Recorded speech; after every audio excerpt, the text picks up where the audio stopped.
இன்றைக்கி இந்த ஜெபத்தில் இருக்கிற நீங்கள் யாராவது ஒருத்தர் பிரச்சனையை பார்த்து, உங்களுக்கு முன்பாக இருக்கிற சவால்களை பார்த்து, நம்ம இதுக்கு மேலே ஒன்றும் செய்ய வேண்டாம் அப்படின்னு நினச்சி நீங்கள் போதுன்ற ஒரு முடிவுக்கு நீங்கள் வருவீர்களே, ஆனால் இல்லவே இல்லை, கொஞ்ச நாள் தான்.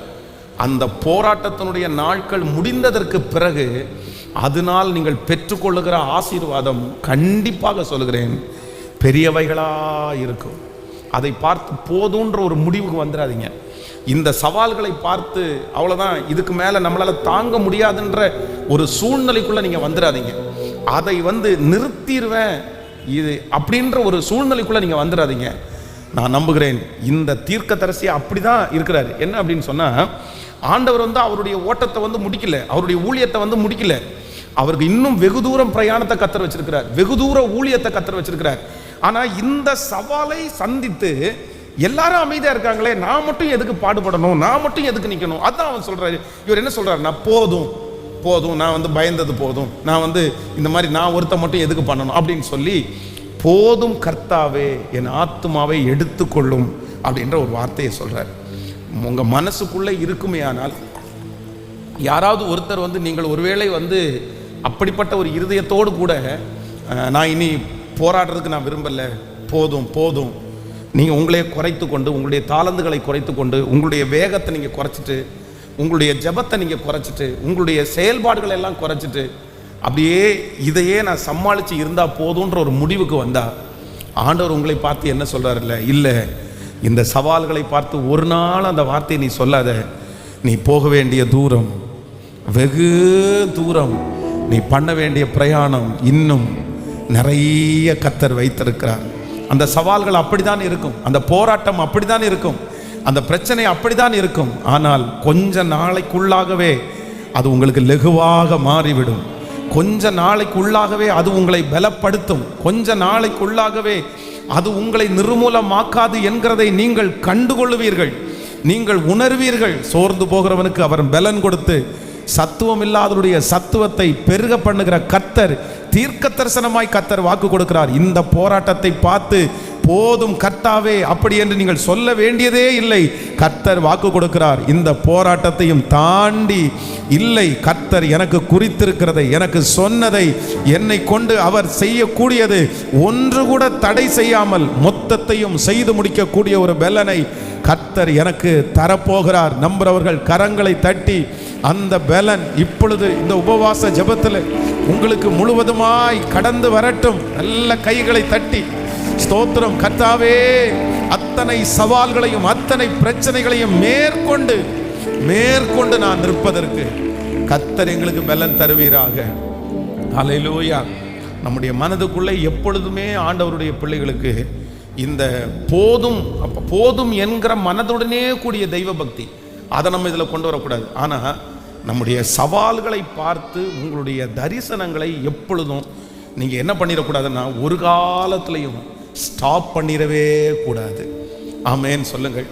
தரிசனத்தை கொடுக்கிறவர் கர்த்தர், அதை விரிவுபடுத்துகிறவர் கர்த்தர். அதை நிறுத்தக்கூடிய, அதை தடுத்து நிறுத்தக்கூடிய சக்தி நான் அதை செய்யக்கூடாது. தேவனா நமக்கு கொடுக்காம இருந்தால் பரவாயில்ல, என் தரிசனத்தை எக்காரணம் கொண்டும் பயப்பட்டு நான் அதை நிறுத்திவிடவே கூடாது. ஹல்லேலூயா. இந்த ஊழியத்தில் பல மாதங்கள் பல பிரச்சனைகள் வரும்போது என்ன தோணும் அப்படின்னு சொன்னால், சரி நம்ம எதுக்கு இந்த மாதிரி நம்ம கஷ்டப்படணும், எதுக்கு இந்த மாதிரி நம்ம நினைக்கணும், சரி நம்ம ஒரு லிமிட்டாக என்ன செய்யணுமோ அதை செஞ்சுட்டு போகலாம். ஸோ ஒரு விசை ஒரு ஊழியக்காரருக்கு ஜஸ்ட் ரோட்டில் நடந்து போகும்போது அவங்க கூப்பிட்டாங்க ஜெபம் பண்ணுறதுக்கு. அப்போ போகும்போது அவர் என்ன சொன்னார் அப்படின்னு சொன்னால், அவர் என்னை கூப்பிட்டு 3 விஷயம் சொன்னார். பாஸ்டர் எனக்கு ஒரு சின்ன ஒரு 50 பேர் உட்கார்ற அளவுக்கு ஒரு சின்ன ஒரு சர்ச்சு, நான் குடியிருக்கிறதுக்கு ஒரு வீடு, அதுக்கப்புறம் நான் ட்ராவல் பண்ணுறதுக்கு ஒரு வாகனம், இந்த 3 எனக்கு கிடச்சிச்சின்னா போதும், இந்த 3 விஷயத்துக்காகவும் எனக்காக ஜெபம் பண்ணுங்க அப்படின்னு சொன்னார். இந்த 3 விஷயம், ஒரு சின்ன 50 பேர் உட்கார்ற மாதிரி ஒரு ஹாலு, அதுக்கப்புறம் ஒரு வீடு, அதுக்கப்புறம் ஒரு வாகனம். அப்போ நான் அவரை பார்த்து கேட்டேன், இல்லை இதுக்கு மேலே ஆண்டவர் உங்களை தந்தார் அப்படின்னு சொன்னால் நீங்கள் வாங்க மாட்டிங்களா, நீங்கள் எதுக்கு இந்த மாதிரி சின்னதாக இப்படி ஒரு சொல்கிறீங்க?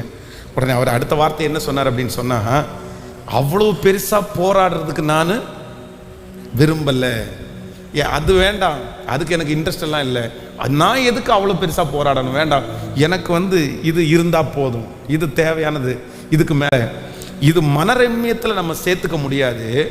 இந்த போராடுவதற்கு பலன் இல்லாமல் தன்னுடைய தரிசனத்தை குறைக்கிறவர்களுக்கு தான் இது பொருந்தும். நீங்கள் கர்த்தருடைய பிள்ளைகள் ஒன்று நினைத்து கொள்ளுங்கள், உங்கள் தரிசனத்தினுடைய அளவை இந்த உலகத்தில் இருக்கிற எந்த பிரச்சனையும் எப்பொழுதுமே தடுத்து நிறுத்தக்கூடாது என்கிறதுல நீங்கள் ரொம்ப கவனமாக இருக்கணும். உங்களுடைய தரிசனத்தினுடைய அந்த லெவலை குறைக்கிறதற்காக இந்த உலகத்தில் எத்தனை போராட்டங்கள் வேண்டும் என்றாலும் வரும். ஆனால் ஆண்டவருடைய பிள்ளைகள் நினைக்கணும், அந்த போராட்டத்தை தாண்டக்கூடிய பலத்தை நீங்கள் கொடுங்க ஆண்டவரே, ஆனால் ஏன் தரிசனத்தை இந்த பிரச்சனைக்காக நான் ஒரு நாளும் குறைத்து கொள்ள மாட்டேன் என்று ஒரு தீர்மானம் எடுங்க. கண்டிப்பாக சொல்லுகிறேன், கர்த்தர் உங்களை குறித்து என்ன செய்ய நினைக்கிறாரோ அதை அப்படியே செய்து முடிக்கிறதுக்கு கர்த்தர் வல்லவராக இருக்கிறார். நீங்கள் வேதத்தில் வந்து ஆதியாகமம் 40ஆம் அதிகாரத்தினுடைய 15வது வசனத்தை வாசிப்பீங்கன்னா எடுத்துக்கொள்ளுங்கள். ஆதியாகமம் 40ஆம் அதிகாரத்தினுடைய 40ஆம் அதிகாரம் 15வது வசனம். 40வது அதிகாரத்தினுடைய 15வது வசனம். நான் எபிரேயருடைய தேசத்திலிருந்து களவாய் கொண்டு வரப்பட்டேன், என்னை இந்த காவல் கிடங்கில் வைக்கும்படிக்கு நான் இவ்விடத்தில் ஒன்றும் செய்யவில்லை என்று சொன்னார். இன்னொரு விஷயம் கூட எல்லாரும் வாசிக்கலாம். நான் எபிரேயருடைய தேசத்திலிருந்து களவாய் கொண்டு வரப்பட்டேன், என்னை இந்த காவல் கிடங்கிலே வைக்கும்படி நான் இவ்விடத்தில் ஒன்றும் செய்யவில்லை என்று சொன்னார். கவனிங்க ஆண்டவருடைய பிள்ளைகளே, யோசேப்பு இந்த இடத்துல என்ன சொல்றார் அப்படின்னு சொன்னா, இந்த தனக்கு தான் வந்து சொப்பனம் சொல்லி, இல்லை நீ நாளைக்கு கடவுள் உங்க தலையை உயர்த்துவார், நீ ராஜாவுக்கு பானபாத்திரம் காரணா இருப்பாய் அப்படின்னு சொல்லும்போது அவனிடத்தில் என்ன சொல்றாருன்னா, நான் இவ்விடத்தில் வந்ததற்கு நான் எந்த தப்புமே பண்ணல, இந்த காவல் கிடங்குல என்னை இப்படி போட்டு வச்சிருக்கிறாங்க. கவனிங்க, அந்த காவல் கிடங்கிலே இருக்கிற அதிகாரி தன்னுடைய மொத்த பொறுப்பையும் யாருடைய கையில் கொடுத்திருக்கிறாரு? யோசேப்பினுடைய கையில் கொடுத்திருக்கிறாரு. யோசேப்பு காவல் கிடங்கிலே இருந்தாலும், ஒரு ஜெயில் கைதியை போல இருந்தாலும் அவன் எப்படி தான் இருக்கிறான்? நிறைய இந்த ஏரியாவில் சில பசங்க வந்து பார்த்தீங்கன்னா அடிக்கடி ஜெயில் போவாங்க. 6 மாதம் பார்த்தீங்கன்னா இந்த ரோட்டில் 6 மாதம் சுற்றிட்டு இருப்பாங்க. அடுத்த 6 மாதம் அவனை பார்க்கவே முடியாது. எங்கே போனேன்னு கேட்டால், சார் அவன் ஜெயிலில் இருக்கான் அப்படின்வாங்க. அப்புறம் திரும்பி வரும்போது, பிரதர் என்ன 6 மாதம் உங்களை காணோம், நீங்கள் ஜெயிலில் இருந்தீங்களாமா? ஆமாம் பாஸ்டர், நான் வந்து ஒரு 3 மாதம் அங்கே இருப்பேன், 3 மாதம் வெளியே இருப்பேன் அப்படின்னு. நமக்கு நிறைய பேருக்கு ஜெயிலுனாலே பயமாக இருக்குது, ஜெயிலுனாலே கஷ்டமாக இருக்குது. ஆனால் இவங்க நிறைய பேர் மாமியார் வீட்டுக்கு போகிறது மாதிரி ஜெயிலுக்கு போயிடுறாங்க, அவங்களுக்கு ரொம்ப ஈஸியாக இருக்குது. இல்லை, உங்களுக்கு ஜெயிலுன்னா பயமா இல்லையா? ஜெயிலில் உங்களுக்கு கஷ்டமா இல்லையா?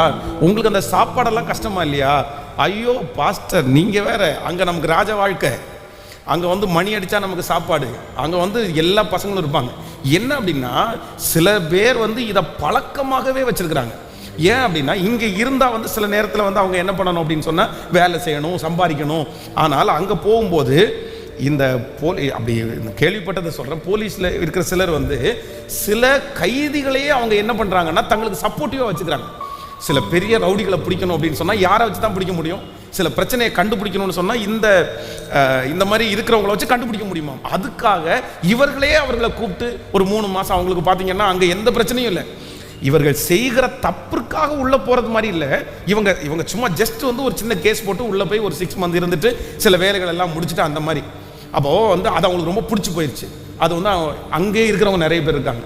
ஆனால் இந்த இடத்துல யோசேப்பு இருக்கும்போது அந்நிய நாடு, இந்த ஜெயிலில் அவனை யாரும் அடிக்க மாட்டாங்க, யாரும் திட்ட மாட்டாங்க, இவன் தான் எல்லாருக்கும் தலைவனாக இருக்கிறான். அந்த ஜெயிலர் வந்து மொத்த பொறுப்பையும் இவருடைய கரத்தில் கொடுத்து இங்கே வந்து ஒரு மதிப்புக்குரியவனாய் தான் இருக்கிறான்.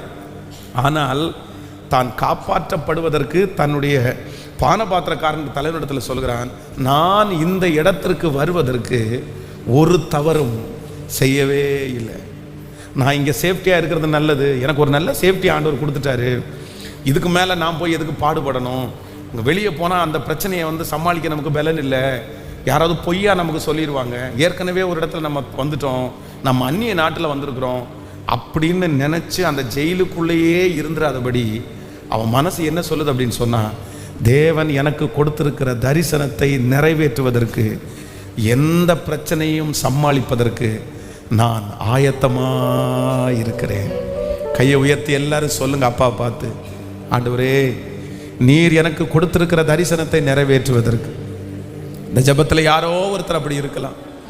போதும் கர்த்தாவே, போதும் கர்த்தாவே, இதுக்கு மேல இந்த பிரச்சனை என்னால் தாங்க முடியாது, இதுக்கு மேல இந்த பிரச்சனையை நான் செய்யணும்னு நான் நினைக்கல, எதுக்கு நான் போய் இவ்வளவு கஷ்டப்படுறேன், எதுக்கு போய் இத்தனை பேர்கிட்ட நான் பேச்சு வாங்குறேன், எதுக்கு போய் இத்தனை அவமானத்தை நான் சுமக்கிறேன், வேண்டாம், நான் அவ்வளவுதான், இப்படியே இருந்தா போதும், இந்த சம்பளம் எனக்கு போதுமானது, இந்த வருமானம் எனக்கு போதுமானது அப்படின்ற நினைவோட இருக்கிற யாரோ ஒருத்தர் ஜெபத்துல கலந்து கொண்டா ஆண்டவர் சொல்றாரு, உன்னையே நீ திருப்திப்படுத்தி உன் தரிசனத்தை ஒரு நாளும் இந்த சவால்களை பார்த்து குறைக்காதே, சவால்களை தாண்டி நீ முன்னேறு, நான் உனக்கு சொன்னதை செய்து முடிப்பேன், உன்னை திரளான ஜாதிகளுக்கு தகப்பனாய் தாயாய் மாற்றுவேன் என்று கர்த்தர் சொன்ன வார்த்தை அப்படியே நிறைவேறும். இயேசுவே எங்களுடைய தரிசனத்தை பெருக பண்ணுகிற கர்த்தர், எங்களுடைய தரிசனத்தை பெருக பண்ணுகிற கர்த்தர்.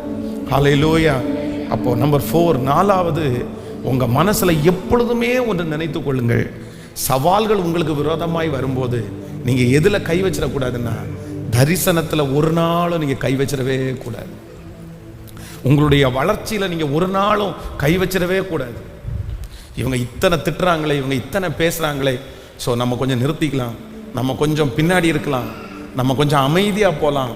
இல்லை இல்லை இல்லை இல்லை, என்னை பலப்படுத்துகிற கிறிஸ்துவினாலே, சொல்லுங்கள், எல்லாவற்றையும் செய்ய எனக்கு பலன் உண்டு. சொல்லுங்க, ஒரு 3 டைம் சொல்லுங்க பார்க்கலாம். என்னை பலப்படுத்துகிற கிறிஸ்துவினாலே எல்லாவற்றையும் செய்ய எனக்கு பலன் உண்டு. சொல்லுங்கள், என்னை பலப்படுத்துகிற கிறிஸ்துவினாலே எல்லாவற்றையும் செய்ய எனக்கு பலன் உண்டு.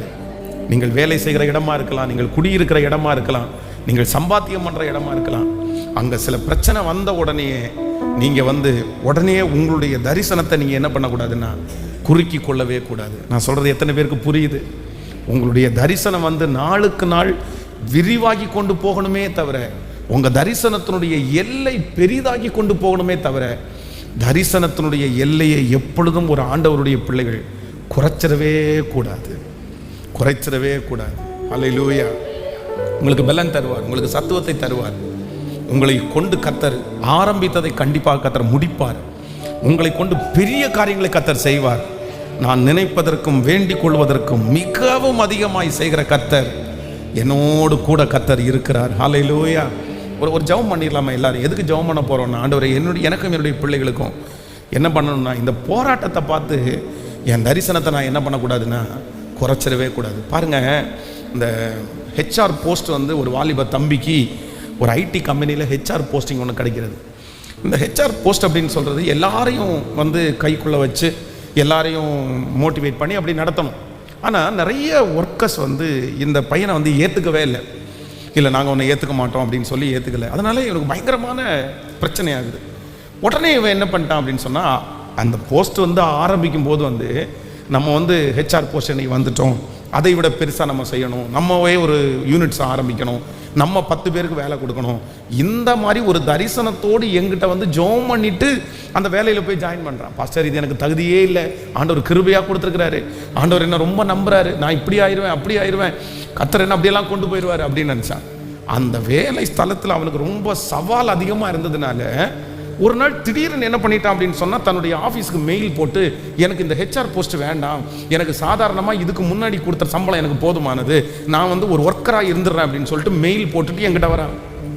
மெயில் போட்டு என்கிட்ட பாஸ், நான் மெயில் போட்டுட்டேன், நம்மளாலெல்லாம் முடியாது, நம்மளாம் செய்ய முடியாது. எவன் பாஸ் அந்த டென்ஷனை ஏற்றுக்குவான்? ஒரே ப்ரெஷராக இருக்குது, அவன் கத்திட்டு கிடக்குறான், எவனுமே சொன்னபடி கேட்க மாட்டேங்கிறான், அதனால நான் எழுதி கொடுத்துட்டு எனக்கு 10,000 ரூபா சம்பளம் கம்மியாக இருந்தாலும் பரவாயில்ல, நான் இதுக்கு முன்னாடியே செஞ்சது மாதிரி வேலை செய்கிறேன்னு சொல்லிட்டேன் அப்படின்னு என்கிட்ட சொன்னேன். அப்போ நான் அவனுக்காக ஜெபம் பண்ணி, இது தவறு, நீ அந்த இடத்துல உயரணும், இந்த சவால்களை பார்த்து நீ சோர்ந்து போகக்கூடாதுன்னு சொல்லி ஜெபம் பண்ணி அனுப்பினேன். அப்போது இன்றைக்கு இந்த ஜெபத்தில் இருக்கிற யாராவது ஒருத்தர் உங்களுக்கு கொடுத்திருக்கிற உயர்வுகள், உங்களுக்கு கொடுத்திருக்கிற வெற்றிகளை கூட நீங்கள் முன்பாக இருக்கிற சவால்களை பார்த்து நீங்கள் குறைத்து கொள்ளலாம். இதே தான் இந்த தேவ மனுஷன் இந்த இடத்துல செய்கிறார்.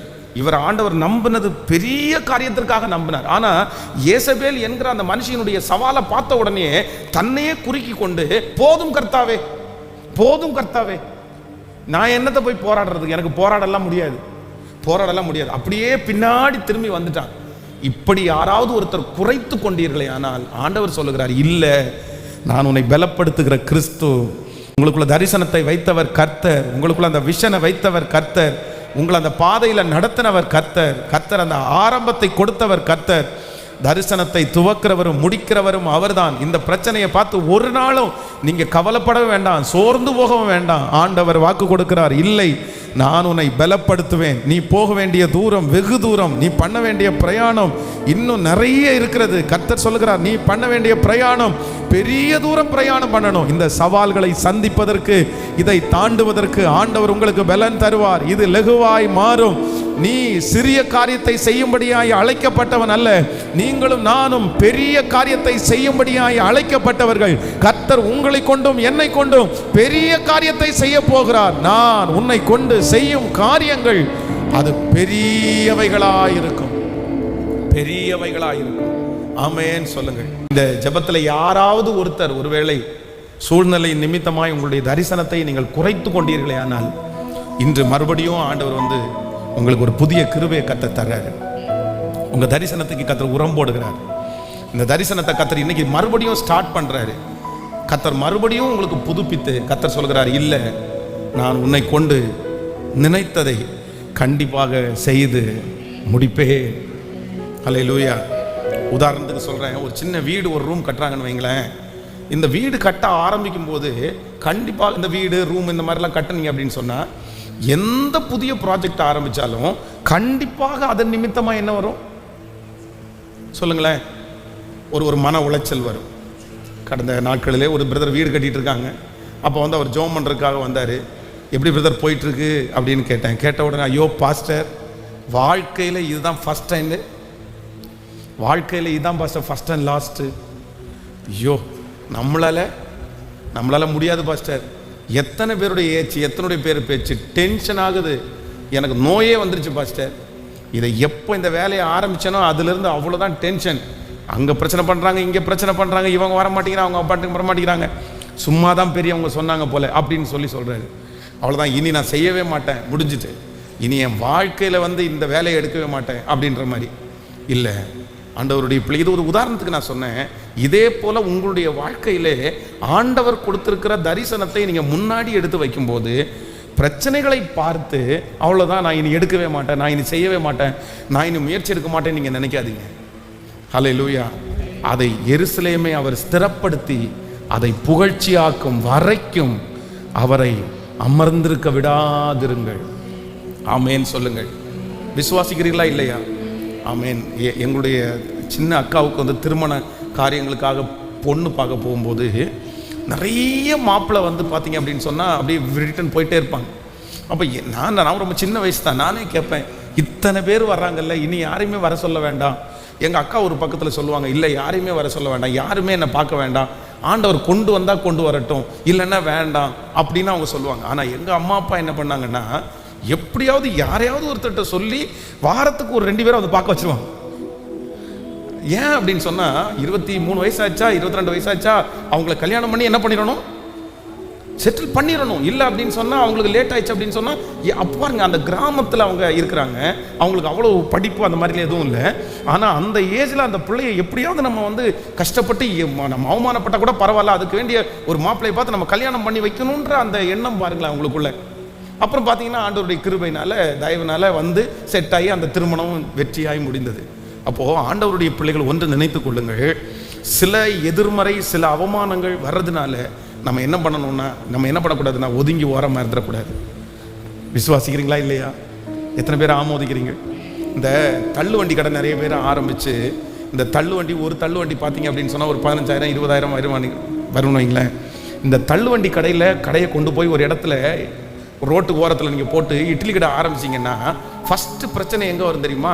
பக்கத்து கடை இட்லி கடை வச்சுருக்க பாரு, அவங்களால ஃபஸ்ட்டு பிரச்சனை வரும். ஏன் வருமானம் பாதிக்கப்பட்டுருன்னு சொல்லிட்டு அவங்க முதல்ல சண்டைக்கு வருவாங்க. அதுக்கு பிறகு நீங்கள் ரோட்டில் போகும்போது யார் வருவாங்கன்னு சொன்னால், இந்த காவல்துறை அதிகாரிகள் நீங்கள் ரோட்டில் அப்படி பர்மிஷன் இல்லாமல் போட முடியாது. அவங்க என்ன பண்ணுவாங்கன்னா, நீ யார்கிட்ட கேட்டு போட்ட, எங்கே போட்ட, எதுக்கு இந்த இடத்துல போட்ட. அப்போது இன்றைக்கி நிறைய தள்ளுவண்டிகள் அவ்வளோ புதுசாக வாங்கி வீட்டு ஓரத்தில் நிப்பாட்டி வைக்கப்பட்டிருக்கிறது. ஏன் அப்படின்னு சொன்னால், எங்களுக்கு ஒரே பிரச்சனையாக இருக்குது, எங்களால் என்ன பண்ண முடியல, நம்ம திருச்சபையில் கூட எத்தனையோ பேர் இந்த மாதிரி, இப்போ நான் கை தூக்க சொன்னால் கூட ஒரு 5 பேர் தூக்குறீங்கன்னு நினைக்கிறேன். நிறைய பேர் ஆரம்பித்து அந்த வண்டி பார்த்தீங்கன்னா இன்றைக்கி மழையிலையும் வெயிலையும் நனைஞ்சிட்டு இருக்குது. அந்த வேலையை விட்டு திரும்பி எங்கே போயாச்சுன்னா பழைய வேலைக்கே போயாச்சு. ஆனால் இன்று வரைக்கும் 15 வருஷமா 25 வருஷமா 10 வருஷமா அந்த வேலையை கண்டினியூவாக செஞ்சு ஒரு இடத்துல இருந்து இன்னொரு இடத்துல போட்டு 3 இடத்துல போட்டு ஆள் வச்சு இன்றைக்கும் அதில் ஒரு பெரிய சம்பாத்தியத்தை சம்பாதிக்கிற எத்தனையோ பேர் என்னுடைய கண்களுக்கு முன்பாக இருக்கிறார்கள். அவர்களுக்கு பிரச்சனை இல்லையா? அவங்கள யாரும் திட்டலையா? அவங்கள யாரும் எடுத்துட்டு போன்னு சொல்லலையா? நிறைய சவால்கள் வந்துச்சு. ஆனால் அவங்களுக்குள்ள ஒரு விஷன் இருந்துச்சு, இது நிறுத்தும்படியாக கடவுள் எனக்கு கொண்டு வரல. எவ்வளோ பெரிய பிரச்சனை வந்தாலும் போராட்டம் வந்தாலும் இது இல்லைன்னா அடுத்து இல்லைன்னா அடுத்து அப்படின்ற தரிசனத்திற்கு அவர்கள் எப்பொழுதும் உயிர் கொடுத்து கொண்டே இருந்தார்கள். நான் நம்புகிறேன் அவர்களுக்கு கண்டிப்பாக கைவிடப்படவில்லை. ஹல்லேலூயா. உன் பிரயாசத்தை நீ போடு, நான் அநேக நாட்களுக்கு பின்பு அதனுடைய பலனை காண்பேன் என்று சொன்ன கர்த்தர் அவர்களோடு இருந்து இப்பொழுது அவர்களை பெருகவும் பண்ணியிருக்கிறார். அந்த தேவன் தான் வாக்கு கொடுக்கிறார், நான் உன்னை பலுகவும் பெருகவும் பண்ணுவேன். ஹல்லேலூயா. கையை உயர்த்தி எல்லாரும் சொல்லுங்க, என் தரிசனத்தை ஒரு நாளும் பிரச்சனைகள் தடுத்து நிறுத்தாதபடி இயேசுவே என்னுடைய தரிசனத்திற்கு இப்பொழுது உயிர் கொடுப்பீராக ராஜா. சோர்ந்து போகிறவனுக்கு அவர் பலன் கொடுத்து சத்துவம் இல்லாதவனுடைய சத்துவத்தை பெருக பண்ணுகிற கர்த்தர் இப்பொழுது அந்த தரிசனத்தை கர்த்தர் தட்டி எழுப்புவீராக. இப்பொழுது அந்த தரிசனத்தை உம்முடைய பிள்ளைகளுக்குள்ளே ஆண்டவரை கொண்டு வருவீராக. ஆண்டவரே, மூடப்பட்டு கிடக்கிற தரிசனங்கள், அப்பா முடியாது என்று நினைத்து கிடக்கிற தரிசனங்கள் இயேசுவின் நாமத்தினால இந்த உபவாச ஜெபம் நடந்து கொண்டிருக்கும் போதே பிள்ளைகளுக்கு உயிர் கொடுக்கப்படுவதாக, உயிர் கொடுக்கப்படுவதாக, உயிர் கொடுக்கப்படுவதாக. விட்டுட்டு போகிறவர்களாய் அல்ல, இது வேண்டாம் என்று சொல்லுகிறவர்களாய் அல்ல, அந்த பிரச்சனைகளை தாண்டி தரிசனத்திற்கு உயிர் கொடுக்கிற பிள்ளைகளாய் கர்த்தர் இப்பொழுது என்னுடைய பிள்ளைகளை மாற்றுவதற்கு உம்முடைய மகிமை கடந்து வரட்டும் அப்பா. நன்றி அப்பா, நன்றி நன்றி நன்றி. தடைகளை உடைக்கிற கர்த்தர் எனக்கு முன்னே கடந்து போகிறார். தடைகளை உடைக்கிற கர்த்தர் எனக்கு முன்னே கடந்து போகிறார். அப்சலோம் தன்னுடைய தகப்பனாருடைய அரியணைக்கு ஆசைப்பட்டு இப்பொழுது தன்னுடைய தகப்பனாருடைய அரியணையை பிடிக்கணும்னு சொல்லி அப்பாவை வெளியே துரத்தியாச்சு. தன்னுடைய வீட்டுக்குள்ள வந்த உடனே அகித்தோப்பேல் சில ஆலோசனை கொடுக்குறான். அதன்படி செஞ்சு இப்போ ஏறி அந்த ராஜாவா உட்கார்ந்துருக்கிறார்.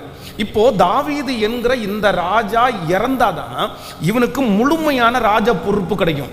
ராஜா அங்க உயிரோடு இருக்கும் போது ராஜா பதவியை முழுக்க அவனால் எடுக்க முடியாது. இப்போ தாவீதை கொல்லணுன்ற ஒரு டார்கெட், தன்னுடைய சொந்த மகன் தாவீதை இப்போ கொல்ல போறான். அப்போ அகித்தோப்பேல் ஒரு பிளான் கொடுக்குறாரு. என்ன பிளான் கொடுக்குறாரு அப்படின்னு சொன்னா, நீங்க ஒரு டீமா போய் மோதுங்க, நாங்க ஒரு டீமா போய் முன்னாடி மோதுறோம், அவரோடு இருக்கிற ஆட்கள் கொஞ்சம் பேர் தான், நாங்க அடிச்சு அவங்கள எல்லாரையுமே கொண்டு போட்டுறோம், தகப்பனை மட்டும் நாங்கள் விட்டுறோம், உங்கள் அப்பாவை மட்டும் நாங்கள் எதுவும் செய்ய மாட்டோம், உங்கள் அப்பாவை மாத்திரம் நீ டார்கெட் பண்ணி உங்கள் அப்பாவை நீ கொண்டுட்ட அப்படின்னு சொன்னால் அவ்வளோதான், நீ ராஜாவா உட்கார்ந்துடலாம், நம்ம இந்த யுத்தத்தை ஜெயிச்சிடலான்னு ஒரு பிளானை கொடுக்குறாரு. அப்போது இந்த பிளான் எல்லாருடைய பார்வைக்கும் நல்லதாக தெரியுது, அப்சலோமுக்கும் நல்லதாக தெரியுது. ஆனால் அங்கே என்னன்னா இன்னொரு ஐடியா கொடுக்குற ஊசாயின்ற ஒருத்தர் இருக்கிறான். அகித்தோப்பேலுன்னு ஒரு கவுன்சிலரு, ஊசாயின்னு ஒரு கவுன்சிலிங் பண்ணுறவங்க, அப்படின்னா ஐடியா கொடுக்குறவங்கன்னு வச்சுங்களேன். அப்போ எதுக்குமே அவன்கிட்ட ஒரு டைம் கேட்டுக்கலாமே அப்படின்னு சொல்லி இதுவரைக்குமே அகித்தோப்பேலுடைய ஆலோசனையே மற்ற மறுபரிசீலனையே கிடையாது. அவன் ஒன்று சொல்லிட்டான்னா அதை செஞ்சிடலாம் அப்படின்னு சொல்லுவாங்க. ஆனால் த ஃபர்ஸ்ட் டைம் அப்சலோம் சரி ஊசாயிட்ட ஒரு வார்த்தை கேட்டுடலான்னு சொல்லி கேட்கும்போது ஊசாய் என்ன சொல்கிறான் அப்படின்னு சொன்னால், நீ நினைக்கிற மாதிரி இல்லை, உங்கள் அப்பா இப்பொழுது குட்டியை பறிகொடுத்த கரடி மாதிரி இருக்கிறாரு, ஏன்னா நீ வீட்டை விட்டு துரட்டி ரொம்ப கோபமாக இருப்பார், இன்னும் உங்கள் அப்பா எவ்வளோ பெரிய யுத்த வீரன்னு உனக்கு தெரியும், நீ நினைக்கிறது மாதிரி அவர் நைட்டு ஜனங்களோட எல்லாம் தங்க மாட்டார், அவர் தனியாக இருப்பாருன்னு சொல்லி அப்படியே பிளானை அப்படியே சேஞ்ச் பண்ணி விடுறாரு. யார்? ஊசாய் யாருடைய ஆள் அப்படின்னு சொன்னால் தாவீதுனுடைய ஆள். இப்போ அகித்தோப்பேலுடைய ஆலோசனைய ராஜா என்ன பண்ணிட்டாருன்னா, த ஃபர்ஸ்ட் டைம் என்ன பண்றாருன்னா ரிஜெக்ட் பண்றாரு. சரி வேண்டான்னு சொன்ன உடனே உங்களுக்கு தெரியும் இவன் போய் என்ன பண்றான் அப்படின்னு சொன்னா, நாண்டு கொண்டு செத்துட்டான் அப்படின்னு வேதம் சொல்கிறது. அப்போ தன்னுடைய வாழ்க்கையிலே வந்த அந்த ஒரு பிரச்சனையை, அந்த ஒரு அவமானத்தை, அந்த ஒரு ரிஜெக்ஷனை தன்னால தாங்க முடியாம என்ன மட்டும் இப்படி ரிஜெக்ட் பண்ணிட்டாங்களே, என்ன மட்டும் இப்படி ரிஜெக்ட் பண்ணிட்டாங்களேன்ற அந்த நினைப்பு அவனை தற்கொலைக்கு நேராய் வழி நடத்துகிறது. ஆண்டவருடைய பிள்ளைகள் இரண்டாவதாக ஒன்று ரொம்ப கவனமாக கவனிச்சுக்கோங்க. பிரச்சனைகள், போராட்டங்கள், சவால்கள் உங்களுக்கு விரோதமா வரும்போது நிறைய பேர் என்ன நினைக்கிறாங்க அப்படின்னு சொன்னா, எனக்கு மட்டும்தான் இவ்வளவு பிரச்சனை. யாருக்கு? எனக்கு மட்டும்தான் இவ்வளவு பிரச்சனை, வேற எல்லாரும் எப்படி இருக்காங்க? கேட்கல, சத்தமா சொல்லுங்க. அவன் நல்லா இருக்கா, இவன் நல்லா இருக்கா, இவன் நல்லா இருக்கான், அவன் நல்லா இருக்கான், துரோகி நல்லா இருக்கான், இவன் நல்லா இருக்கான், மோசமானவன் நல்லா இருக்கான், ஆனா எனக்கு மட்டும் பிரச்சனை இல்லை. இல்லை, இந்த எண்ணம் உங்களுக்குள்ள இருந்ததே ஆனால் அது உங்களை எதுவுமே செய்ய விடாது, உங்களை தற்கொலைக்கு நேராக தான் வழி நடத்தும். இந்த அகித்தோப்பேலால என்ன பண்ண முடியல அப்படின்னு சொன்னா, இதை ஏத்துக்கவே முடியல. ஊசாயை ஏத்துக்கிட்டீங்கல்ல, எல்லாரையுமே ஏத்துக்கிட்டீங்கல்ல, என்ன மட்டும் இப்படி ரிஜெக்ட் பண்ணிட்டீங்களா? நான் மட்டும் உங்களுக்கு வேண்டாமா? இல்ல இல்ல, ஒரு ராஜாவா இருக்கும்போது 10 பேர் ஆலோசனை கொடுக்கும்போது 10 பேர்ல எல்லாருடைய ஆலோசனையும் ஏற்றுக்கொள்ள முடியாது. யாராவது ஒருத்தருடைய ஆலோசனை தான் ஏற்றுக்கொள்ள முடியும். 10 டைம் உன்னுடைய ஆலோசனையை ஏற்றுக்கொண்டா 2 டைம் உன் ஆலோசனையை ஏற்றுக்கொள்ள மாட்டாங்க. இந்த அண்டர்ஸ்டாண்டிங் அகித்தோப்பேலுக்கு இல்லாததுனாலே என்ன மட்டும்தான் இப்படி ஒதுக்கிட்டாங்கன்ற ஒரு உணர்வு வந்த உடனே தன்னுடைய வாழ்க்கையை முடித்து கொள்வதற்கு முயற்சி எடுத்தான். இன்றைக்கு இந்த ஃபாஸ்டிங் பிரேயரில் யாராவது ஒருத்தர் மனசுக்குள்ள எனக்கு மட்டும்தான் இவ்வளோ ப்ராப்ளம், எனக்கு மட்டும்தான் இவ்வளோ வியாதி, எனக்கு மட்டும்தான் வேலை ஸ்தலத்தில் எல்லாருமே திட்டுறாங்க, என்ன மட்டும்தான் எல்லாருக்குமே பிடிக்கல, நான் மட்டும்தான் இப்படி மோசமான இடத்துல இருக்கிறேன், நான் சம்பாதிக்கிறது மட்டும்தான் ஒன்றும் இல்லாமல் போகுது, நான் மட்டும்தான், எனக்கு மட்டும்தான் அப்படின்னு நினைச்சா கண்டிப்பாக அது உண்மை இல்லை. உலகத்திலே வெற்றி அடைகிற, உலகத்திலே வாழ்கிற, உலகத்திலே ஜெயிக்கணும்னு நினைக்கிற எல்லா ஆண்டவருடைய பிள்ளைகளுக்கும் கண்டிப்பாக சில போராட்டமான பாதையை தாண்டித்தான். அது உங்களுக்கு மட்டுமானதல்ல, எல்லாருக்கும் உண்டு. நீங்கள் அதை பெருசுப்படுத்துறீங்க, நீங்கள் நிறைய பேர் அதை ரொம்ப யோசனையாக எடுக்கிறீங்க. ஆனால் சிலர் அதை எப்படி எடுக்கிறாங்கன்னா, சுலபமாக எடுத்து தாண்டக்கூடிய பலனை கத்திரிடத்தில் கேட்டு தாண்டி போகிறார்கள். அவர்களுக்கு அது ஜெயமாய் அமைகிறது. ஆமேன் சொல்லுங்கள். எத்தனை பேர் ஆமோதிக்கிறீங்க? இன்று ஆண்டவரிடத்தில் ரெண்டாவது ஒரு கிருபை கேட்கணும். என்ன கிருபைன்னா, ஆண்டவரே எனக்கு மட்டும் இல்லை, உலகத்தில் இருக்கிற மேகம் போன்ற திரளான சாட்சிகள் அத்தனை பேருக்கும் ஊழியத்தில் இன்னைக்கா கஷ்டம். அப்போஸ்தலனாகிய பவுலுக்கு அவ்வளோ வரங்கள் இருக்கிறது, அவ்வளோ செயல்பாடு இருக்கிறது, வியாதிஸ்த சுகப்படுத்துகிற அபிஷேகம் இருக்கிறது. அவருக்கு எந்த கஷ்டமும் இல்லையா? அவருக்கு எல்லா கஷ்டமும் இருந்துச்சு. அவர் எல்லா சூழ்நிலையும் கடந்து வந்தார். அதனால இந்த உலகத்திலே உங்களுக்கு உபத்திரவம் உண்டு, ஆனாலும் திடன் கொள்ளுங்கள், நான் உலகத்தை, சத்தமா சொல்லுங்க, நான் உலகத்தை ஜெயித்தேன். ஹல்லேலூயா. சிலருக்கு இந்த வேலையில மட்டும்தான் பிரச்சனை, இந்த வேலை செஞ்சிருந்தா பிரச்சனையே இல்லை, நான் படிச்சிருந்தா பிரச்சனையே இல்லை, நான் ஒரு நல்ல அம்மா அப்பாவுடைய வயிற்றுல பிறந்திருந்தா பிரச்சனையே இல்லை, நான் கோடிக்கணக்கான சொத்து வச்சிருந்தா பிரச்சனையே இல்லை, எனக்கு மூக்கு மட்டும் கொஞ்சம் நீளமாக இருந்திருந்தா பிரச்சனையே இல்லை, நான் மட்டும் கலராக இருந்திருந்தேன்னு வைங்க எனக்கு ஒரு பிரச்சனையுமே இல்லை, நான் மட்டும் ஒரு பெரிய பிஸ்னஸ் மேனாக இருந்திருந்தேன்னு வைங்களேன் எனக்கு பிரச்சனையே இல்லை, நான் மட்டும் அம்பானியினுடைய வீட்டில் இருந்தேன்னு வைங்களேன் எனக்கு ஒரு பிரச்சனையுமே இல்லை. நிறைய பேர் அப்படி சொல்லுவாங்க. இல்லவே இல்லை, இல்லவே இல்லை. இந்த உலகத்திலே மனிதனாய் பிறந்தால், இந்த உலகத்திலே வெற்றியான ஒரு வாழ்க்கையை வாழ்ந்து முடிக்கணும்னு சொன்னா ஒரு பக்கம் அல்ல, பல பக்கம் நமக்கு சூழ்நிலை இருக்கத்தான் செய்யும். ஆனால் அது உங்களையும் என்னையும் ஒன்றும், சத்தமா சொல்லுங்க, கையை உயர்த்தி சொல்லுங்க, என்னை சேதப்படுத்த மாட்டார். முழு பலத்தோட சொல்லுங்க, என்னை சேதப்படுத்த மாட்டார் சொல்லுங்க. நான் அதை கண்டுபிடிக்கக்கூடிய கிருபையை கர்த்தர் தருகிறவர். இது எதனால் வந்தது என்கிறதை கண்டுபிடிக்கக்கூடிய ஒரு கிருபையை தருகிறவர் கர்த்தர். கைகளை உயர்த்தி, ஆண்டவரே ஸ்தோத்திரம், எத்தனையோ பேருக்கு இந்த பாதை வந்திருக்கிறது, அந்த பாதையிலே நிறைய பேர் வெற்றி அடைந்தார்கள், நிறைய பேர் அந்த பாதையை கடந்தார்கள், அந்த ஞானத்தை எனக்கு தாரும், அந்த கிருபை எனக்கு தாரும். இது எனக்கு மட்டும் உண்டானதல்ல, நான் ஜெயிக்கிறதற்கு உண்டானது. ஹல்லேலூயா. எத்தனை பேருக்கு புரியுது? அப்போ சவால்கள் உங்களுக்கு முன்பாக வரும்போது ஆண்டவருடைய பிள்ளைகள் மனசுல என்ன நினைக்கணும்னா, எனக்கு மட்டும்தான் இந்த பிரச்சனை அப்படின்னு நினைக்கிறத விட்டுட்டு, நிறைய பேருக்கு வந்திருக்குது, நிறைய பேர் ரொம்ப அழகா தாண்டிட்டாங்க, நிறைய பேர் இந்த சிச்சுவேஷனை தாண்டினாங்க, எனக்கும் இதை தாண்டக்கூடிய பலனை கர்த்தர் தருவதற்கு வல்லவராக இருக்கிறார். உங்கள் வாழ்க்கையில் ஒரு மிஸ்டேக்கை நீங்கள் பண்ணிடாதீங்க.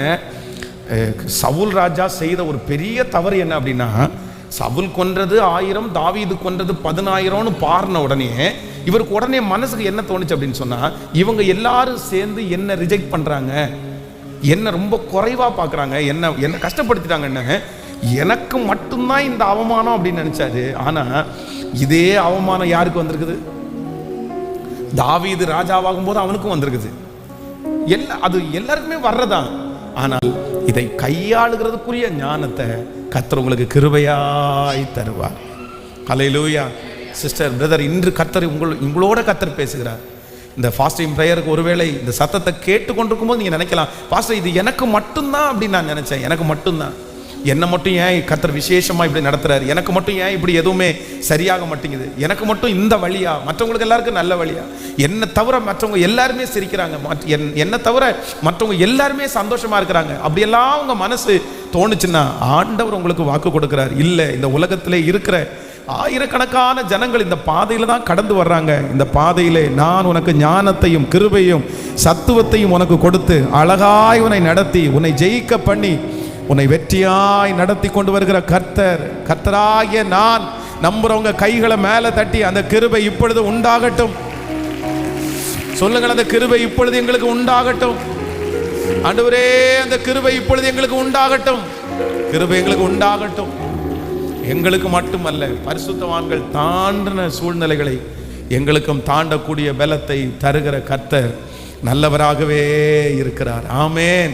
ஒன்றும் என்னை சேதப்படுத்த மாட்டாது. சொல்லுங்கள், கையை உயர்த்தி ஒரு 3 வீசை சொல்லுங்கள். ஒன்றும் எங்களை சேதப்படுத்த மாட்டாது. சொல்லுங்கள், எல்லாரும் சொல்லுங்கள், ஒன்றும் எங்களை சேதப்படுத்த மாட்டாது. திரும்ப திரும்ப சொல்லுங்கள். ஆமென். ஒன்றும் எங்களை சேதப்படுத்த மாட்டாது. காற்றை நாம் காண மாட்டோம், மழையையும் பார்க்க மாட்டோம், ஆனாலும் இந்த பள்ளத்தாக்கு தண்ணீரால் நிரப்பப்படும். ஹல்லேலூயா. இந்த பாதையை நான் மட்டும் கடந்து வரல, இந்த பாதை எனக்குரியது மட்டும் இல்லை, இந்த பாதையிலே கடந்து வந்த ஆயிரக்கணக்கான ஜனங்கள் இருக்கிறார்கள். இந்த பாதை ஒருவருக்கு அல்ல, எல்லாருக்கும் சொந்தமானது. ஆனால் இந்த பாதையிலே ஜெயிக்கக்கூடிய பலனை என் கூட இருக்கிற கர்த்தர் எனக்கு தர வல்லவராக இருக்கிறார். ஆமென். விசுவாசிக்கிறீங்களா இல்லையா? நான் மட்டும்தான் இப்படி இருக்கிறேன்னு நினச்சா ஒன்றும் பண்ண முடியாது, ஒன்றும் செய்ய முடியாது. நான் 2005வது வருஷத்தில் நான் அப்படி தான் நினச்சேன். 2004வது வருஷம் முடியும் போது என்ன நினச்சேன் அப்படின்னு சொன்னால், ஊழியத்திற்காக ஆரம்பித்த புதுசு நான் மட்டும்தான் இப்படி இருக்கிறேன், நம்ம தெரியாமல் இது பண்ணிட்டோம், எங்கள் அப்பா மட்டும் ஒரு நல்ல ஊழியக்காரராக இருந்திருந்தா அப்படின்னெல்லாம் நிறைய நினச்சேன். அதனாலேயே அந்த ஊழியத்தை தொடரவே முடியாமல் போயிடுச்சு. அதனால் நீங்கள் மட்டும்தான் இந்த பாதையில் கடந்து வர்றீங்கன்னு நினச்சா கண்டிப்பாக அந்த பாதையை உங்களால் தொடர முடியாது. ஆனால் இதுக்கு முன்னாடியே ஆயிரக்கணக்கான பேர் இந்த பாதையில் ட்ராவல் பண்ணியிருக்கிறாங்க. அவங்கள ட்ராவல் பண்ண வைக்க முடியும்னா இந்த பாதையில் என்னையும் கர்த்தர் ட்ராவல் பண்ண வைக்க முடியும்னு யார் நினைக்கிறீங்களோ உங்களை கர்த்தர் அழகாய் நடத்துவதற்கு கர்த்தர் வல்லவராக இருக்கிறார். ஆமென். கடந்த சில நாட்களுக்கு முன்பாக ஒரு பெரிய ஃபேக்ட்ரி ஓனரை ஒரு சின்ன பொருள் வாங்குறதுக்காக சந்திக்கக்கூடிய ஒரு சூழ்நிலை உண்டானது. பெரிய ஏரியா, அப்படியே நடக்கணும்னா கூட பார்த்தீங்கன்னா வண்டியை நிப்பாட்டிட்டு அவங்களுடைய அந்த இடத்துக்கு நடக்கிறதுக்கு அவ்வளோ தூரமாக இருந்துச்சு. பெரிய ஷெட், இதை மாதிரி ஒரு 10 மடங்கு அதிகமான பெரிய ஷெட், 10-15 மடங்கு அதிகமாக இருக்கும் இதை விட. அப்போ அது இடத்துல ஓரத்தில் ஒரு டேபிள் போட்டு அதில் உட்காந்துட்டு அவர் எழுதிட்டே இருந்தார். அப்போ அவருக்கு முன்னாடி போய் நின்று பேசிட்டு அவர் நிறைய விஷயத்த சொன்னார். கடவுள் எப்படியெல்லாம் என்னை ஆசீர்வச்சிருக்கிறாரு, நான் எப்படியெல்லாம் வந்தேன், அப்படி பாதையெல்லாம் சொன்னார்.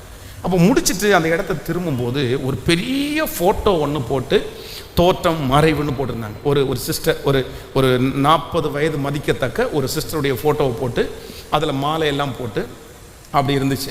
அப்போ அங்கே இருக்கிற அது முன்னாடி என்ட்ரன்ஸ்லேயே அதை வச்சுருந்தாங்க.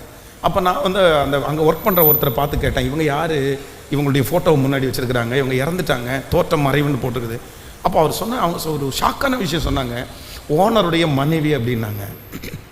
இல்லை ரொம்ப அவர் ரொம்ப ஏஜாக தெரியாது, இவங்க ரொம்ப எங்கே தெரிறாங்களே அப்படின்னு கேட்டால், ஐயோ இல்லை, கிட்டத்தட்ட 25 வருஷத்துக்கு முன்னாடி அவங்க இறந்துட்டாங்களாம். 25 இயர்ஸ்க்கு முன்னாடி, 25 வருஷத்துக்கு முன்னாடி மனைவி இறந்து தன்னுடைய வாழ்க்கையில் இருக்கிற எல்லா காரியத்தையும் இழந்த அந்த மனுஷன், அவர் அடுத்த மனைவி இறந்த அடுத்த 20 வருஷத்துக்குள்ள இவ்வளோ பெரிய காரியத்தை செய்கிற அளவிற்கு எப்படி அவரால் முடிஞ்சிருச்சு? அப்போது தன்னுடைய மனைவி இறந்த போதிலும் கூட அவர் சரி என் மனைவி இறந்துட்டாங்க, எல்லாரும் மனைவி உயிரோடு இருக்கும்போது என் மனைவி மட்டும் இப்படி இறந்துட்டாங்களேன்னு நினச்சி அவர் பின்னாடி போகல, அவர் தங்களுடைய தரிசனத்தை குறைக்கல, அவர் பார்த்து பின்னாடி போகல. அவர் என்ன நினச்சார் அப்படின்னு சொன்னால், இது எத்தனையோ பேருக்கு நடந்திருக்குது. ஆனால் இது நடந்தாலும் இந்த சூழ்நிலையிலையும் நான் வாழுவேன் என்கிற ஒரு முயற்சியை எடுத்ததுனால இன்றைக்கு அநேகருக்கு வாழ்வு கொடுக்குற அளவுக்கு கடவுள் அவர் ஆசீர்வச்சிருக்கிறாரு. இந்த ஜபத்தில் இருக்கிற யாராவது ஒருத்தர் வந்திருக்கலாம். ஏதாவது ஒரு காரியம் உங்களுடைய வாழ்க்கையில் நெகட்டிவ் ஆனதுனால, எதிராய் வந்ததுனால நீங்கள் நிறைய பேர் வந்து எனக்கு மட்டும் ஏன் இப்படி நடந்துச்சு, அதனால் எனக்கு மட்டும் நடந்ததுனால நான் இதை செய்ய முடியாதுன்னு நினைக்கலாம். இல்லவே இல்லை, கர்த்தர் உங்களுக்கு வாக்கு கொடுக்குறார். பல பேர் இந்த வாழ்க்கையில் கடந்து போயிட்டாங்க மகளே. பல உதாரணங்கள் உனக்கு முன்னாடி இருக்கு மகனே. நீயும் இந்த பாதையில் நடக்கிறாய். நீ இந்த பாதையில் நடந்து போய் முடிவில் ஒரு பெரிய வெற்றியை நீ காண்பாய். இந்த பாதையினுடைய முடிவு உனக்கு வெற்றியாக அமையும். நான் உன் கூட இந்த பாதையில் இருப்பேன். உன்னுடைய மனதை தளர விடவே வேண்டாம். உன்னை உண்டாக்கின கர்த்தர் உனக்கு முன்னே கடந்து போகிறார். கண்டிப்பாக தீங்கு உன்னை ஒன்றும் செய்ய முடியாது. இந்த பாதை தான் வெற்றியான பாதை. இதன் நடுவில் நீ கடந்து போகும்போது தான் நீ ஒரு பெரிய அடையாளத்தை பண்ண முடியும். இது உன்னை நிர்மூலமாக்குறதற்காக அல்லவே அல்ல. கர்த்தர் உன்னை ஊன்ற கட்டும்படியாய் கர்த்தரதை அனுமதித்திருக்கிறார். இல்லை, இதை தாண்டிப்போ, இதை முன்னேறிப்போ, இதை கடந்து செல். கர்த்தர் நம் பட்சத்திலே கிருபையா இருக்கிறதற்கு கர்த்தர் வல்லவரா இருக்கிறார். அல்லேலூயா. சிலர் சொல்லுவாங்க, உனக்கு ரொம்ப நல்ல மனைவி அமைஞ்சிட்டாங்க, உனக்கு நல்ல கணவன் அமைஞ்சிட்டாங்க. இந்த மாதிரி நிறைய பேர் சொல்லிடுவோம். உனக்கு நல்ல கணவன் அமைஞ்சதுனால நீ இப்படி ஆயிட்ட, இப்படி இருக்கிற. உனக்கு நல்ல மனைவி அமைஞ்சதுனால இப்படி இருக்கிற. அவங்க வீட்டில் போய் கேட்டால் தான் தெரியும் எந்த மனைவி அமைஞ்சிருக்கிறாங்க, எந்த கணவன் அமைஞ்சிருக்கிறாங்க. நல்ல மனைவி அமைஞ்சதுனாலையோ நல்ல கணவன் அமைஞ்சதுனாலையோ அது ஒரு சிலருக்கு ஆண்டவர் கிருபையாய் தந்திருப்பார். ஆனால் நல்ல மனைவியாக இருந்தாலும் நல்ல மனைவியாக இருந்தாலும், நல்ல கணவனாக இருந்தாலும் கெட்ட கணவனாக இருந்தாலும், அதை தாண்டி அதை அறிஞ்சு கொண்டு புரிஞ்சு கொண்டு ஒரு நல்ல வாழ்க்கையை வாழ்ந்து குடும்பத்தை கட்டுகிறவர்கள் ஆயிரக்கணக்கான பேர் இருக்கிறார்கள். ஆமென், உண்மைதானே? இப்போ உங்களை பார்த்து கேட்குறேன், நீங்கள் எல்லாரும் நல்ல கணவன் அமைஞ்சதுனால தான் நீங்கள் ஒரு வெற்றியான வாழ்க்கை வாழ்கிறீங்களா? இல்லை, உங்கள் கணவன், உங்களுடைய கணவன், உங்களுடைய மனைவி கெட்ட கணவன் கெட்ட மனைவின்னு சொல்லலை, சொல்கிறேன். நீங்கள் ஏன் நீங்கள் ஃபேமிலியோடு வாழ்கிறீங்கன்னா, நீங்கள் எல்லாத்தையும் என்ன பண்ணிட்டீங்க, தாங்கி சகிச்சு. சரி, கர்த்தர் நமக்கு ஒரு நல்ல கணவனை கொடுத்துருக்கிறார், கர்த்தர் நமக்கு நல்ல ஒரு மனைவியை கொடுத்துருக்கிறார். சரி, ஒன்றும் இல்லைன்னா கூட ஒன்றும் இல்லை, சரிப்பா, சரி ஓகே. இந்த மாதிரி நம்முடைய பிள்ளைகளுக்காக நம்ம இது பண்ணி கிளியர் பண்ணி அப்படி வாழ்கிறதுனால தான் என்ன பண்ண முடியுது, வாழ முடியுது. இல்லை, எனக்கு அப்படி தரலைன்றதுக்காக என் குடும்பத்தை நான் இழந்துடவே முடியாது. அப்போது உங்கள் மனசில் எப்பொழுதுமே ஒரு நிலை கொண்டு இருக்கட்டும், நான் மட்டும் கிடையாது, நிறைய பேர் எனக்கு முன்னாடி இருக்கிறாங்க. ஹல்லேலூயா. அவங்கெல்லாம் எப்படி தாண்டினாங்க, அவங்கெல்லாம் எப்படி ஜீவித்தாங்க.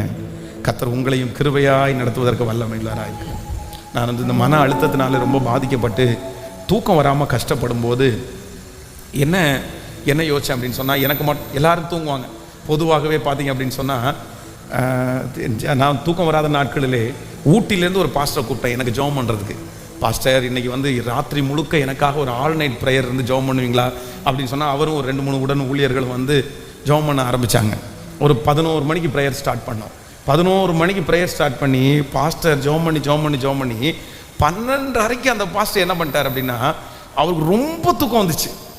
அவர் எனக்காக ஜெபம் பண்ணுறவர் ஜெபம் பண்ணிவிட்டு 12:30 திரும்பி பார்த்தா, அவர் ஜெபம் பண்ணிட்டு இருக்கும்போதே அவர் என்ன பண்ணிட்டார், அவர் தூங்கிட்டார். அவர் எதுக்கு வந்தார், எனக்காக தூங்காமல் இரவில் இருந்து ஜெபம் பண்ணுறதுக்கு வந்திருக்கிறார். நானும் வந்து ஒரு டைம் தட்டி பாஸ்டர் அப்படின்னு கூப்பிட்டேன். எந்திரிச்சு கொஞ்சம் நேரம் ஸ்தோத்திரம் ஜெபம் பண்ணேன். திரும்பவும் தூங்கிட்டார். அப்போ நான் நினச்சேன், சரி நமக்கு தான் அந்த பிரச்சனை, அவரையும் என்ன பண்ண வேண்டாம். எந்தெந்த இடத்துலலாம் போகிறேனோ எல்லாரும் தூங்கிடுவாங்க, நான் மட்டும் முழிச்சிருப்பேன். எல்லாரும் வந்து பார்த்தீங்க அப்படின்னு சொன்னால் பேசிகிட்டே இருப்பாங்க, குரட்டை சத்தம் கேட்கும். நான் என்ன பண்ணுவேன் அப்படின்னு சொன்னால், அடப்பா நமக்கு வரமாட்டேங்குது, நமக்கு தூக்கம் வரல. உதாரணத்துக்கு பாஸ்டம்மா வந்து, இல்லை இதை பாருங்கப்பா, இன்னைக்கு வந்து நீங்கள் தூங்குனதுக்கு அப்புறம் தான் நான் என்ன பண்ணுவேன், தூங்குவேன். நீங்கள் படுங்க, நான் ஜெபம் பண்ணுறேன், நான் ஜெபம் பண்ணிகிட்டே இருக்கேன், நீங்கள் படுங்க, உங்களுக்கு தூக்கம் வந்துடும், பாருங்கள் நீங்கள் தூங்குனதுக்கு அப்புறம் தான் நான் தூங்க போகிறேன் அப்படின்வாங்க. நானும் உடனே என் பிதாவே, என் தேவனே, என் கண்மலையே ஸ்தோத்திரம் அப்படின்னு சொல்லி ஜெபம் பண்ணிகிட்டே படுத்து கிடந்தா கொஞ்சம் நேரம் திரும்பி பார்த்தா சத்தம் கேட்கும். என்னடா இது சத்தம் கேட்குதுன்னு பார்த்தா, இவங்க 3ஆம் வானம் வரைக்கும் போயிருப்பாங்க. 3ஆம் வானம் அப்படியே அவ்வளோ கொரட்டை விட்டு தூங்கிட்டு இருப்பாங்க. சரி, சில டைம் தட்டி எழுப்பி, அம்மா நான் இன்னும் தூங்கலை அப்படின்னா, ஐயோ இன்னும் தூங்கலையா நீங்கள் அமைதியாக இருக்கிறத பார்த்து நான் தூங்கிட்டீங்கன்னு நினச்சேன் அப்படின்னு. சரி, கடைசியில் நானே ஒரு முடிவு பண்ணிட்டேன், நம்ம வேதனையை பார்த்து இவங்கள என்ன பண்ண முடியாது. அப்போ நான் நினச்சது ஒன்று என்ன அப்படின்னா, நமக்கு மட்டும்தான் இப்படி ஊரே தூங்குது, உலகமே தூங்குது, எல்லாருமே தூங்குறாங்க, நான் மட்டும் ஒரே ஒருத்த மட்டும் விழிச்சிட்டு இருக்கிறேன். என்னால் ஒருத்தனால மட்டும்தான் தூங்க முடியல. இதை நினைக்க நினைக்க எனக்கு ரொம்ப ஸ்ட்ரெஸ் அதிகமாயிருச்சு. அப்போ நான் மட்டும் வித்தியாசமாக இருக்கிறேன்னா, எனக்கு மட்டும் கடவுள் இப்படி பண்ணி கொடுத்துட்டாரா, நான் மட்டும் இப்படி தண்டனை அனுபவிக்கிறேன்னா அப்படின்னு ரொம்ப கஷ்டப்பட்டேன். அப்புறம் வந்து புத்தகம் படிக்க ஆரம்பித்தேன். நிறைய சரித்திரத்தை மாத்திர நிறைய மனுஷங்களுடைய புத்தகத்தை, ஒவ்வொரு லீடர்ஸையும் எடுத்து வாசிக்க பார்த்தீங்கன்னா அத்தனை பேரும் தூங்காமல் கஷ்டப்பட்டுருக்காங்க. அவங்க அத்தனை பேரும் புக்கில் எழுதும்போது எழுதுனாங்க, எல்லாரும் தூங்கிட்டாங்க நான் மட்டும் தூங்கலை, எல்லாரும் தூங்கிட்டாங்க நான் மட்டும் தூங்கலை. அப்போ நினச்சேன், நம்ம ஒருத்தன் தூங்கலை, நிறைய பேர் சாதிச்சவங்க எல்லாரும் எப்படி தான் இருந்திருக்கிறாங்க. அப்போ எனக்குள்ள ஒரு வந்துச்சு, சரி இவங்களே தூங்காமல் உட்காந்துட்டே இவ்வளோ பெரிய அச்சீவ்மெண்ட்டை பண்ண முடியும்னா நம்ம கூட கர்த்தர் இருக்கிறாரு, நம்ம தூங்காமல் இருந்தாலும் கண்டிப்பாக அந்த மாதிரி வெற்றி அடைய முடியும்னு சொல்லி இந்த மோட்டிவேஷன் பண்ணி ஜெபம் பண்ணி அதற்கு பிறகுதான் அதுலேருந்து வெளியே வர முடிஞ்சிருச்சு. அப்போ வந்து நான் மட்டுமல்ல, சொல்லுங்க எல்லாரும் சொல்லுங்க, நான் மட்டும் இல்லை. கேட்கல, சில நேரத்தில் இந்த உலகத்தில் உங்களுக்கு தனியாக போகும்போது நீங்கள் மட்டும் என்னமோ தனியாக போகிறது மாதிரி ஃபீல் ஆகும். இந்த ஜெபத்தில் இருக்கிற யாராவது ஒருத்தர் அப்படி வந்திருக்கலாம். எல்லாரும், சிலர்லாம் கணவன் மனைவியோட போகும்போது நான் மட்டும் இப்படி தனியாக போகிறேனே, சிலர்லாம் ஃபேமிலியோட போகும்போது நான் மட்டும் இப்படி போகிறேன், சிலர்லாம் சிரிச்சுட்டே உள்ளே போகும்போது நான் மட்டும் இப்படி போகிறேனே. ஆனால் ஆண்டவர் இன்றைக்கு இந்த ஃபாஸ்டிங் ப்ரேயரில் உங்களுக்கு சொல்கிறார், மகளே மகனே, நீ மட்டும் இல்லை, நிறைய பேர் அந்த பாதையில் தான் போனாங்க. ஆனால் ஒரு நாள் அந்த பாதை அவர்களுக்கு வெற்றியாய் முடிஞ்சிருச்சு. அழுது கொண்டு போகிற நீங்கள் சீக்கிரமாய் சிரித்து கொண்டு போகிற நாள் வரும். இன்றைக்கு கர்த்தர் சொல்லுகிறார், இக்காலத்து பாடுகள் இனி உனக்கு நான் கொடுக்க போகிற மகிமைக்கு ஒப்பிடத்தக்கது அல்ல. இன்னைக்கு நீ கண்ணீரோடு விதைக்கிறாய், ஆனால் ஒரு நாள் கம்பீரத்தோடு நீ அறுவடை செய்து அதே வழியாக கம்பீரத்தோடு திரும்பி நீ வருவாய். நீ மட்டுமல்ல மகளே, நீ மட்டுமல்ல மகனே, இந்த பாதையில நீ மட்டுமல்ல, அநேக பரிசுத்தவான்கள், அநேகர் தேவனால் பயன்படுத்தப்பட்ட பெரிய பெரிய பாத்திரங்கள் இந்த பாதையிலே கடந்து போகும்போது கர்த்தரை மட்டும் பிடித்து கொண்டார்கள். நீ கர்த்தரை பிடித்துக்கொள், நீ ஆண்டவரோடு நடந்து இந்த பாதையை கண்டிப்பாக நீங்கள் கடப்பீர்கள். இந்த பாதை உங்களுக்கு ஒரு சாட்சியின் பாதையாக மாறும். இந்த பாதையை பார்த்து உங்கள் தரிசனத்தை இழக்கவே வேண்டாம், இழக்கவே வேண்டாம். ஹல்லேலூயா, ஆமென் சொல்லுங்க பார்க்கலாம். எத்தனை பேர் நம்ம ஜெபிக்க போறோம், எனக்கு ஒரு கிருபையை கொடுங்க ஆண்டவரே. இந்த அவமானம் எனக்கு மட்டும் இல்லை, இந்த அவமானத்தில் கடந்து வந்த பலர் பெரிய சாதனையை படைத்திருக்கிறார்கள். நான் தீர்க்க தரிசனமாக சொல்கிறேன், இந்த பாதையில கடந்து வந்த அநேகர் வெற்றி அடைய முடியுமானால் இந்த பாதையில கடந்து போகிற நீங்களும் ஒரு நாள் வெற்றியை அடைவீர்கள். ஒரு நாள் நீங்களும் மகிமையை பார்ப்பீர்கள். ஒரு நாள் உங்கள் தலைகளையும் கர்த்தர் உயர்த்துவார். சோர்ந்து போக வேண்டாம், கர்த்தர் வாக்கு கொடுக்கிறார், இக்காலத்து பாடுகள் இனி வெளிப்பட போகும் மகிமைக்கு ஒப்பிடத்தக்கது அல்ல. கைகளை உயர்த்தி ஒரு 10 விசை சொல்லுவோம், இக்காலத்து பாடுகள் இனி வெளிப்பட போகும் மகிமைக்கு ஒப்பிடத்தக்கது அல்ல. இக்காலத்து பாடுகள் இனி நமக்கு வெளிப்பட போகும் மகிமைக்கு ஒப்பிடத்தக்கது அல்ல. இக்காலத்தில் பாடுகள் இனி நமக்கு வெளிப்பட போகும் மகிமைக்கு ஒப்பிடத்தக்கது அல்ல, ஒப்பிடத்தக்கது